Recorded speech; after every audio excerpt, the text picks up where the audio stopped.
If you don't open your eyes and if you hear 10 cars, I am sure everybody said, that is a 5-cylinder.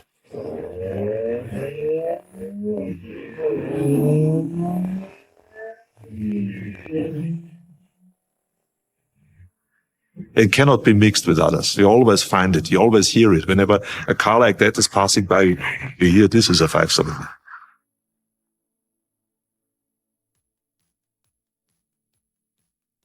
Introducing the new large Audi 5000 and the extraordinary engineers who designed it. This is an altogether new car with many new ideas. When I first proposed the 5-cylinder engine, they all smiled. Before the Quattro, we had reliable cars, but to me, it's a German high school parking lot. When the teachers go for lunch, it's Audi 80 in weird colors, some Bahama beige or really crazy green with orange interiors, and not that stylish at the time. This is Audi. It's a teacher's car. We were not recognized as a real competitor to the premium marques. We had to invest in technology to bring up the image of the brand. Yeah, when Professor Piech took the rudder at Audi, he had a long list of innovations that he brought forward. The first thing was the new 5-cylinder engine, We went to Germany to interview the chief engineer of the new large Audi 5000. What makes this new car so special, Herr Piech? It has a 5-cylinder engine. A what? 4 is too small and 6 is too bulky. The idea was in 73 to design, to construct or develop a new engine with more power. And they had a cylinder distance, which was very long time, a strict law. It was 88 millimeters. And 88 millimeters did you allow to make a very big bore. So the only way to make a larger capacity in an engine was to add a cylinder or two. The 6-cylinder was too long for us. So this was the reason for the 5-cylinder. The first 5-cylinder was launched in 1976. This engine had 136 horsepower, which is for that time really a lot. And after that, what are they doing in Ingolstadt? There is something completely new. Where are they going? All of a sudden, Audi became renowned for ingenious cars. Nobody would have dreamt of that in the beginning of the 1970s, of course. Audi made a step forward like no other manufacturer in these years, And he lifted the Audi brand to a new level. The Audi 5000 is the largest German car for the money. How much is it? About $8,500. It's a beautiful car. We solve problems. If you find it attractive, so much the better. To show the history of all the 5-cylinder Audi cars which were produced is practically impossible. If you look how long this kind of an engine was in production, the first showed in 1976 and the last in 1997. So 21 years, inline 5 was associated with Audi and Audi was associated with inline 5s. The new large Audi 5000. It was a lot of work. It's even better than I hoped. Come and see it. We should ask more money for it.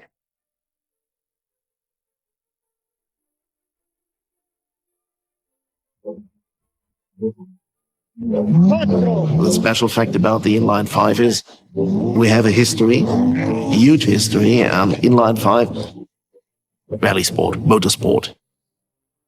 This is the association that comes like lightning. Rally, the most varied of all motorsport, had another memorable year at the 83 Group B World Rally Championships. Once again, it was all about Audi.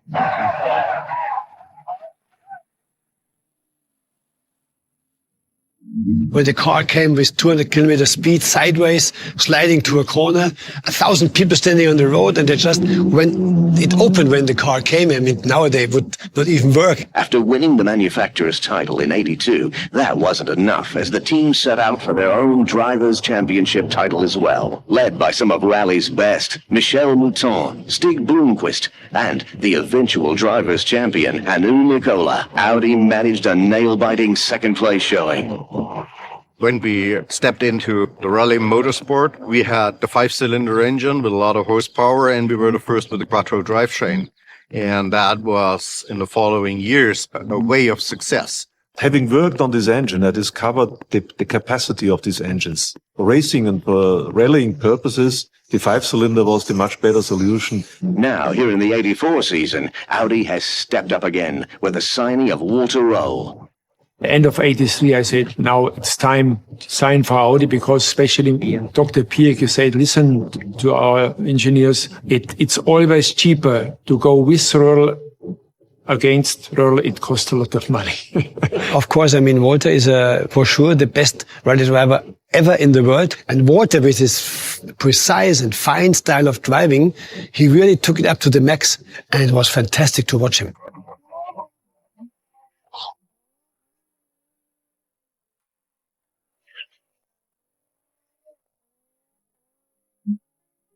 First of all, the reliability of the engine was really great. The second thing is the sound of a 5-cylinder engine. I made a very distinctive sound when you let off the gas. The wastegates would open and it would flutter. It's like a porpoise.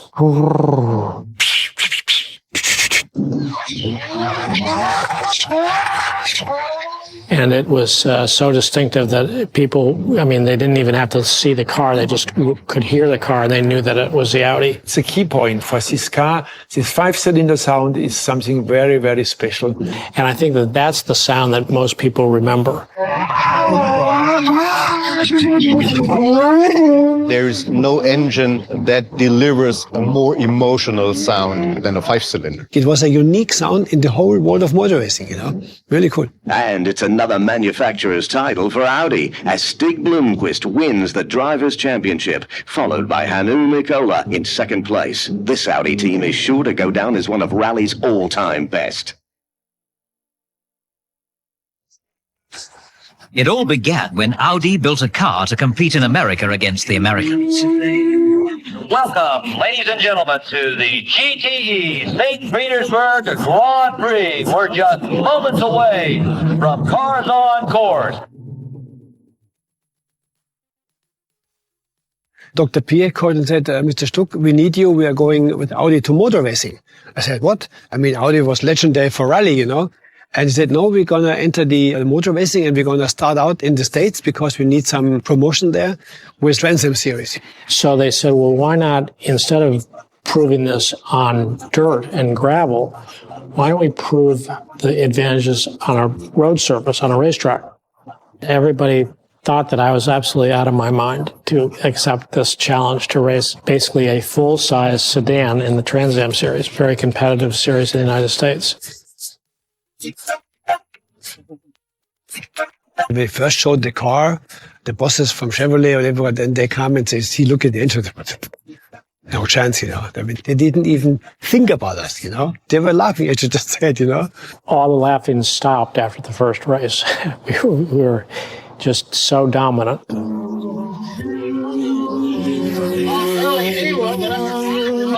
Wants to go around four-wheel drive. We showed them pretty quickly where our good things were. We had with Royal Stuck and Hurley Haywood very excellent drivers which really could handle this car. And our following was enormous. We had so many fans that just loved those cars. The 5-cylinder motor, when you think about that competing against a V8, you just kind of shake your head. How can that happen? The technology that went into that engine was so far ahead of anything that Detroit was doing at the time. It put to shame all the big V8s. They just could not keep pace with that Audi 5-cylinder motor. And this engine was fantastic to drive. It gave you a lot of power, good on fuel efficiency. Everything was there what you needed to become a good racing engine.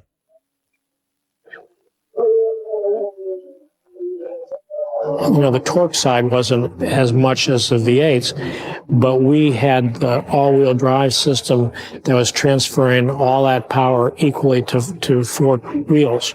It was quattro and it was the power of the 5-cylinder engine. And these two factors, the engine and with the quattro drive, gave us a really good advantage, and they freaked out. They couldn't believe it. It was unbeatable. Won the championship, won the title for Audi, for the manufacturer. We got so successful they even banned us after 88. That's why we had to go to IMSA in 89, you know. But we did even better there. It was good. Inspired by their convincing overall victory in the 1980 American Trans Am Series, Audi decided to move up a league After all, success demands promotion, and IMSA is the top series in production car racing in the USA. Audi chose a highly maneuverable racing machine, the 90 Quattro, for the IMSA series. Audi chose the 5-cylinder 4-valve turbo engine that won honours in rallying in the S1 version of the Sport Quattro. Yeah, when we raced here in IMSA, you know, we did a very funny thing to our opponents. I found a rubber doll called Mr. Bus, you know, and you connect it to the rear inside of the rear window and had a pipe and a little thing here to press. And when I pressed it, he pulled his pants down, you know. So when I overtook Pete Halsmer or somebody else, I did it like this, and I freaked out, you know. And funny enough, I have this still at home, the thing, and I use it sometimes on the roads in Austria, and people laugh about it, you know. Audi's first win comes in their second race, and produces 7 outright wins this season. All of a sudden, so many fans behind us because we were different, you know. We were the Bavarians in the States, you know. They loved our mechanics because they were yodeling and just bringing the Bavarian history. And it was a change in motorsport in the States. And it was a change for good because we inspired the Americans to do better, and they were inspired to beat us. So it was a win-win situation. Our message to all race fans in America and around the world. Audi sets the challenge. Quattro sets the pace.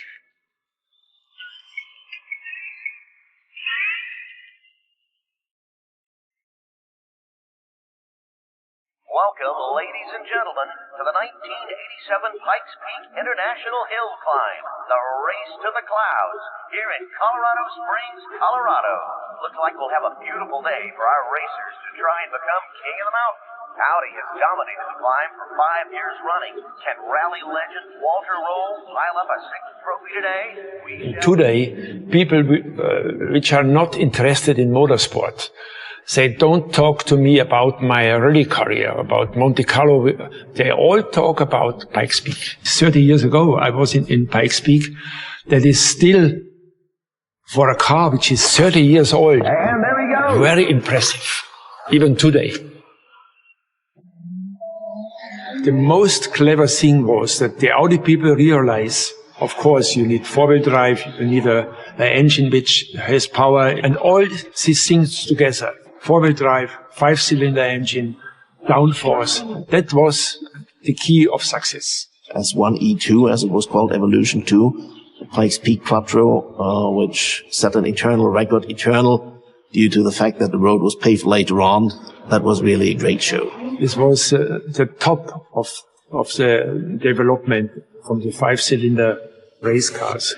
If Walter keeps this pace, we aren't talking win, we're talking record-breaking history, folks. And the handling was like, even on this gravel road, it was like in a race car. On this very fast corner, it was like a train. It was not going sideways, and all the power was able to transmit on the road. It was so great, and the car was so fast, and the ditch was so deep. It was really, still, that is a highlight in my career. He's done it. I can't believe he's done it. Walter Roll has beaten the record by 20. So this was the final of the inline 5 and a highlight of the history. So it was really going at the peak of its power, at the peak of its performance, at the peak of its success. What better can you say of an engine? Sitting in a Pikes Peak is something famous.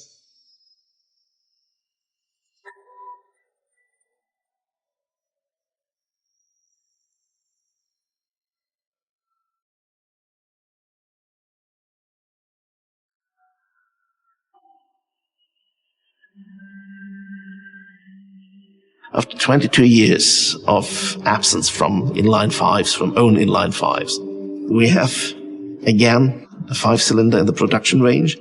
When we launched the TTRS in 2009, wanted to create the same feeling in the 5-cylinder engines of the 70s or 80s. We stayed with the same firing order. That's 1, 2, 4, 5, 3-cylinder. For the emotional sound, the fans out there, they went crazy. It was the right decision to reborn the 5-cylinder. To bring that engine to the future we need a complete redesign.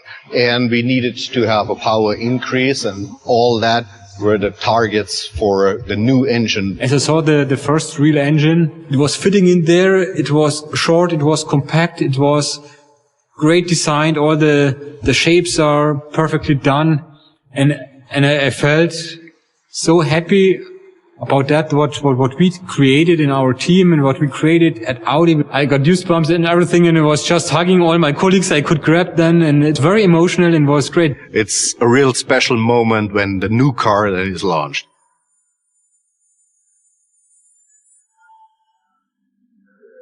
You know, the 5-cylinder is something really unique. Being here in Lime Rock Park at a nice racetrack, having a fantastic car, enjoying it. I haven't driven such a car for a long time. And when I drove the car here the first time, I felt back home, you know.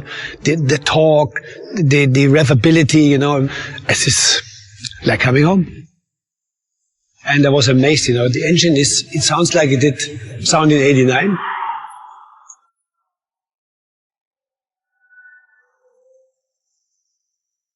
We have two cars, the newest generation of TTRS and the brand new RS3 sedan. If you drive a car like a TTRS or an RS3, this is not a car you want to go only from A to B. You could use anything else, just to be transported. No, driving a car like that means you want to drive. You really want to feel it. You want to feel the power. You want to hear the engine. You want to feel the car. I'm also a very sporty driver, and going from 0 to 100 in 3.7 seconds, that's just a push. That's like a turbojet starting. You can very well feel the reactivity of the car, the response of the engine. Everything is fitting very well together. And you don't have to be a race driver to enjoy all these items these two cars have. If you look back in history, on the way of Audi to a sports car manufacturing company to a really sporty car producing company, the 5-cylinder is a milestone. From the brand, for the sound, the fact that Audi made very strong and very powerful 5-cylinders was something very special. If you hear a car like that passing by, at least in my mind, the film starts spinning, you're back to the glorious days of Audi Motorsport, because the noise is so comparable. Really, it's a time capsule.